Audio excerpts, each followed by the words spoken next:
Bago matapos ang birthday month ni Bianca Umali, pinili niyang mag-post celebration kasama ang ilang bata sa Maynila.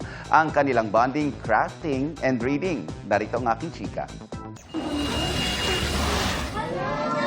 Bago matapos ang birth month ni Kapuso star Bianca Umali, siniguro niyang makasama niya ang ilang bata para makapaglaan ng oras. Bianca spent the whole morning para mag-book reading at gumawa ng crafts kasama ang mga bata sa Baseco Compound sa Maynila.